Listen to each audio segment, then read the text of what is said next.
নমস্কাৰ সকলোকে মোৰ চেনেল নলেজ ষ্টেয়াৰকেছলৈ স্বাগতম জনাইছোঁ। আজি আমাৰ পঠনীয় বিষয় হৈছে দশম শ্ৰেণীৰ সংস্কৃত বিষয়ৰ প্ৰথম পাঠ শিষ্টাচাৰ স্তৱকঃ। পাঠটোলৈ আগবঢ়াৰ আগতে সকলোলৈ এটা অনুৰোধ, যদি মোৰ ভিডিঅ'টো তোমালোকৰ বাবে উপকাৰী হয় তেন্তে ভিডিঅ'টো লাইক, কমেণ্ট আৰু শ্বেয়াৰ কৰিবলৈ নাপাহৰিবা। লগতে যদি মোৰ চেনেলত নতুনকৈ আহিছা তেন্তে চেনেলটো ছাবস্ক্ৰাইব কৰি বেল আইকনটো প্ৰেছ কৰি ল'বা, কিয়নো মই তোমালোকৰ পাঠৰ ভিডিঅ'সমূহ তোমালোকৰ বাবে বনাই থাকোঁ। ব'লা তেন্তে পাঠটোলৈ আগবাঢ়োঁ। মই প্ৰথমে তোমালোকক শ্লোক এটা মাতি দিম আৰু তাৰপিছত অৰ্থটো কৈ দিম, চাই যাবা। ইয়ং মাতা পিতৰো ক্লেশং সহেতে সম্ভৱে নৃণাম ন তৈশ্য নিষ্কৃতিঃ শক্যা কৰ্তুং বৰ্ষ শতৈৰপি। অৰ্থটো চোৱা। সন্তানৰ জন্মৰ সময়ত পিতৃ মাতৃয়ে যি কষ্ট সহ্য কৰে তাৰ ঋণ সন্তানে শ শ বছৰতো পৰিশোধ কৰিব নোৱাৰে।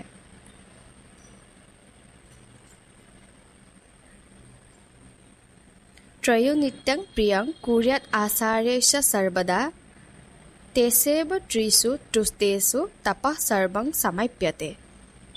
অৰ্থাৎ তেওঁলোক দুজন পিতৃ মাতৃ আৰু আচাৰ্যৰ প্ৰিয় কাৰ্য সদায় কৰা উচিত, কিয়নো তেওঁলোক তিনিজন সন্তুষ্ট হ'লেহে সকলো তপস্যাই পূৰ্ণ হয় বা সকলো তপস্যাই সফল হয়। অভিবাদনশীলস্য নিত্যং বিদ্ধো উপসেবিনঃ চত্বাৰি তস্য বৰ্ধন্তে আয়ুৰ্বিদ্যা যশঃ বলম। অভিবাদনশীলস্য নিত্যং বিদ্ধো উপসেবিনঃ চত্বাৰি তস্য বৰ্ধন্তে আয়ুৰ্বিদ্যা যশো বলম। অৰ্থাৎ যিয়ে সদায় বৃদ্ধজনক অভিবাদন জনায় আৰু পৰিচৰ্যা কৰে তেওঁৰ আয়ুস, বিদ্যা, যশস্যা, বল এই চাৰিটা বৃদ্ধি হয়। নাপৃষ্টঃ কস্যচিৎ ব্ৰূয়াৎ ন চ অন্যায়েন পৃচ্ছতঃ জানন অপি হি মেধাবী জড়বৎ লোক আচৰেৎ। অৰ্থাৎ নুসুধিলে কাকো কোৱা অনুচিত, অসন্মানেৰে সোধাজনকো ক'ব নালাগে। এই ক্ষেত্ৰত জ্ঞানীজনে জানিও অজ্ঞৰ দৰে বা বোবাৰ দৰে আচৰণ কৰে। তাৰপিছত চোৱা। দৃষ্টিপূতং ন্যসেৎ পাদং বস্ত্ৰপূতং জলং পিবেৎ শৈত্যপূতং বদেৎ দ্বাসং মনঃপূতং সমাচৰেৎ। ইয়াৰ অৰ্থটো চাবা। ভাল ঠাই চাইহে খোজ দিয়া উচিত, কাপোৰেৰে চেকা পানীহে খোৱা উচিত, সত্যনিহিত কথাহে কোৱা উচিত আৰু মনে বিচৰা শুদ্ধ আচৰণহে কৰা উচিত। য়ৎ কৰ্ম কুৰ্বতস্য স্যাৎ পৰিতোষা অন্তৰাত্মনা তৎ প্ৰয়ত্নেন কুৰ্বিতা বিপৰীতং তু বৰ্জয়েৎ। অৰ্থাৎ যি কৰ্ম কৰিলে কৰোতাজনৰ অন্তৰাত্মা সন্তুষ্ট হয় সেইটো যত্ন সহকাৰে কৰা উচিত, কিন্তু ইয়াৰ বিপৰীত কাৰ্য অৰ্থাৎ যি কাৰ্য কৰিলে আমাৰ অন্তৰাত্মা দুখিত হয় সেই কাৰ্য বৰ্জন কৰা উচিত। অদ্ভিগাৰ্তানি শুদ্ধয়ন্তি মনঃ সত্যেন শুদ্ধয়তি বিদ্যা তপোভ্যাং ভূতাত্মা বুদ্ধি জ্ঞানেন শুদ্ধয়তি।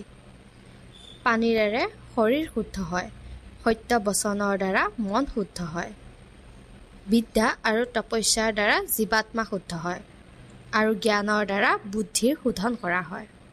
সত্যং ব্ৰূয়াৎ প্ৰিয়ং ব্ৰূয়াৎ ন ব্ৰূয়াৎ সত্যম অপ্ৰিয়ং প্ৰিয়ং চ নানৃত্যং ব্ৰূয়াৎ এষঃ ধৰ্মঃ সনাতনঃ। সত্য আৰু প্ৰিয় কথা কোৱা উচিত, অপ্ৰিয় সত্য কোৱা অনুচিত, প্ৰিয় হ'লেও অসত্য কোৱা অনুচিত। এয়াই হৈছে সনাতন ধৰ্ম। বয়সঃ কৰ্মণোথস্য শ্ৰুতস্য ভিজনস্য চ বেশ বাগ্বুদ্ধি চাৰুপ্যম আচৰণ বিচৰেৎ ইহ।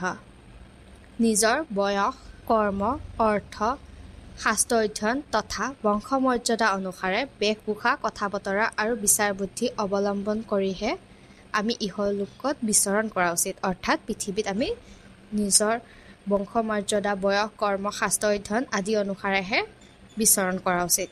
বালো বা যদি বা বৃদ্ধ যুৱা বা গৃহমাগতঃ তস্য পূজা বিধাতব্যা সৰ্বস্য অভ্যাগতঃ গুৰুঃ। শিশু, বৃদ্ধ বা যুৱকেই হওক ঘৰলৈ অহাজনক সেৱা সৎকাৰ কৰিব লাগে, কিয়নো সকলো অতিথিয়ে পূজ্য। আজিলৈ আহোঁ, পুনৰ এটা নতুন ভিডিঅ'ত লগ পাম। তেতিয়ালৈ চেনেলটো ছাবস্ক্ৰাইব কৰি ৰাখিবা।